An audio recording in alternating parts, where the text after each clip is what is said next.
Bismillahirrahmanirrahim. Assalamualaikum warahmatullahi wabarakatuh. Imam Al-Bukhari dan Muslim meriwayatkan salah satu hadis dari Rasulullah Shallallahu Alaihi Wasallam. Sesungguhnya Nabi Shallallahu Alaihi Wasallam bersabda, dahulu pada zaman orang-orang sebelum kalian ada seorang laki-laki yang telah membunuh 99 jiwa. Dia pun bertanya tentang orang yang paling alim di muka bumi ketika itu. Lalu ditunjukkan kepadanya tentang seorang rohib, yaitu seorang pendeta yang ahli ibadah. Dia pun mendatangi rohib tersebut lalu mengatakan bahwa sesungguhnya dia telah membunuh 99 jiwa. Lalu dia bertanya, apakah ada tobat untukku?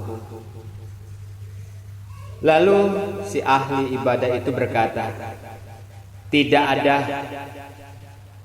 Mendengar jawaban tersebut, seketika laki-laki itu membunuh sang rohib. Dia pun menggenapi dengan membunuh rohib menjadi 100 jiwa. Kemudian dia menanyakan, apa ada orang yang paling alim di muka bumi ketika itu? Lalu beliau ditunjukkan kepadanya tentang seorang yang berilmu. Dia pun mengatakan bahwa sesungguhnya dia telah membunuh 100 jiwa. Lalu dia bertanya, apakah ada tobat bagiku? Lalu orang alim itu berkata, ya, siapa yang menghalangi untuk bertobat, pergilah ke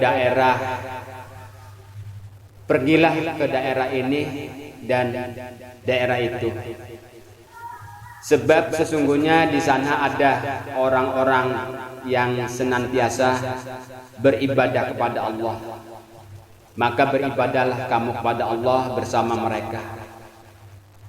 Jangan kamu kembali ke negerimu, karena negerimu itu adalah negeri yang buruk dan jahat. Lalu si pembunuh itu dia pun berangkat. Akhirnya ketika tiba di tengah perjalanan, datanglah ajalnya, datanglah kematian menjemputnya. Lalu dia pun mati. Berselisihlah para malaikat rahmat dan malaikat ajab tentang si pembunuh tersebut. Malaikat rahmat mengatakan dia sudah datang dalam keadaan bertobat, menghadap kepada Allah dengan sepenuh hatinya. Sementara itu malaikat ajab berkata, sesungguhnya dia belum pernah mengerjakan satu amalan kebaikan sama sekali. Para pemirsa rahimakumullah, datanglah seorang malaikat dalam wujud seorang manusia. Lalu mereka menjadikan dia sebagai hakim pemutus di antara mereka berdua. Kata malaikat itu, ukurlah jarak antara dia dengan kedua negeri tersebut. Ke arah negeri mana yang lebih dekat, maka dialah yang berhak membawanya. Lalu keduanya mengukurnya. Ternyata mereka dapati bahwa orang itu lebih dekat ke negeri yang diinginkannya. Lalu malaikat rahmat pun segera membawanya. Para perawi berkata bahwa Qatadah mengatakan, Al-Hasan berkata disebutkan kepada kami bahwa ketika kematian datang menjemputnya, dia busungkan dadanya ke arah negeri tujuan. Para pemirsa dimanapun Anda berada, hadis ini menceritakan kepada kita tentang orang yang telah membunuh 99 jiwa, lalu dia menyesal dan bertobat serta bertanya tentang orang yang berilmu yang ada ketika itu. Kemudian ditunjukkan kepadanya seorang ahli ibadah. Ternyata ahli ibadah itu hanyalah ahli ibadah, tidak mempunyai ilmu. Rohib tersebut menganggap besar urusan itu sehingga mengatakan tidak ada tobat baginya. Laki-laki pembunuh itu marah lantas membunuh ahli ibadah tersebut. Lengkaplah korbannya menjadi 100 jiwa. Kemudian dia tanyakan lagi tentang ahli ilmu yang ada di masa itu. Lalu ditunjukkanlah kepada seorang yang sangat alim. Lalu dia bertanya, apakah ada taubat baginya yang telah membunuh 100 jiwa? Lalu orang alim itu menegaskan, iya, siapa yang bisa menghalangimu untuk bertobat? Pintu taubat terbuka lebar, akan tetapi pergilah dan tinggalkanlah negerimu menuju negeri yang lain, yang di sana ada orang-orang yang beribadah kepada Allah Subhanahu wa taala. Jangan sekali-sekali engkau pulang ke kampungmu, karena negerimu adalah negeri yang sangat buruk. Dan akhirnya lelaki itu pun pergi berhijrah. Dia berangkat meninggalkan kampung halamannya yang sangat buruk tersebut. Lalu bertobatlah serta menyesali perbuatan dan dosa-dosanya. Dia pergi dengan satu tekad meninggalkan dosa yang dia lakukan. Dia memperbaiki diri, mengisi hari esok dengan amalan yang soleh sebagai ganti kezaliman dan kemaksiatan yang selama ini digelutinya. Namun di tengah perjalanan menuju kampung yang baik dengan membawa segudang asa memperbaiki diri, Allah Subhanahu wa taala menakdirkan dia harus mati. Takdir dan kehendak Allah Subhanahu wa taala jua yang berlaku.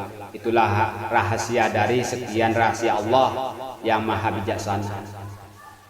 Tidak mungkin ditanya mengapa dia berbuat begini atau begitu. Akan tetapi makhluknya lah yang akan ditanya mengapa mereka berbuat begini dan begitu. Allah Subhanahu wa taala melakukan apa saja yang dia inginkan. Semua yang ada di alam semesta, baik yang terlihat maupun tidak, adalah milik Allah Azza wa Jalla, ciptaannya dan di bawah pengawasan serta pengaturannya.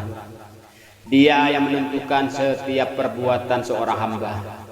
50.000 tahun sebelum dia menciptakan langit dan bumi, Allah lah yang memberikan perangkat kepada seorang hamba untuk melakukan sesuatu. Allah lah yang memberi taufik kepada hamba tersebut ke arah apa yang telah ditakdirkannya. Para pemirsa rahimakumullah, pembunuh 100 jiwa itu adalah salah satu dari makhluk ciptaan Allah Subhanahu wa taala. Dia ada di bawah kehendak dan kendalinya. Ketentuan dan takdir Allah Subhanahu wa taala sudah pasti berlaku atas dirinya. Perbuatan zalim yang dikerjakannya adalah takdir Allah Subhanahu wa taala. Tobat dan penyesalan yang dia rasakan dan dia inginkan adalah takdir dari Allah Subhanahu wa taala. Alangkah beruntungnya dia. Namun kalau begitu, zalimkah Allah Subhanahu wa taala? Kejamkah dia kepada hambanya? Tentu saja jawabannya sudah pasti tidak. Sama sekali tidak. Dari sisi manapun, Allah bukanlah zat yang zalim. Para pemirsa rahimakumullah, apakah kezaliman itu? Kezaliman adalah berbuat sesuatu pada hal-hal yang bukan miliknya atau meletakkan sesuatu tidak pada tempatnya. Lalu ada pertanyaan, siapakah Allah Subhanahu wa taala dan siapakah kita? Milik siapakah kita? Jawabannya, kita milik Allah Subhanahu wa taala. Dialah yang telah menciptakan dan mengatur kita. Dia maha tahu yang tepat bagi hambanya. Dia maha bijaksana. Dia meletakkan segala sesuatu pada tempatnya. Dia maha tahu apa yang diciptakannya. Dia maha tahu apa yang terbaik bagi ciptaannya. Allahu Akbar.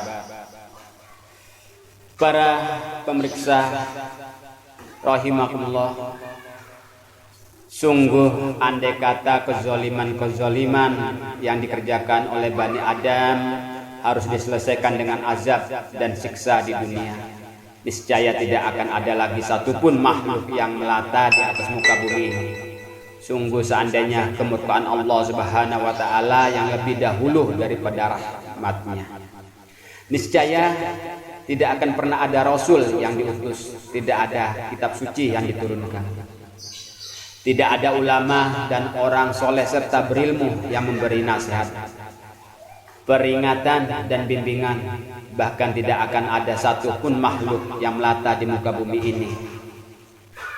Allah Subhanahu wa taala berfirman di surah Fatir ayat 45 yang artinya, dan sekiranya Allah menyiksa manusia disebabkan usahanya, niscaya Dia tidak akan meninggalkan di atas permukaan bumi suatu makhluk yang melata pun.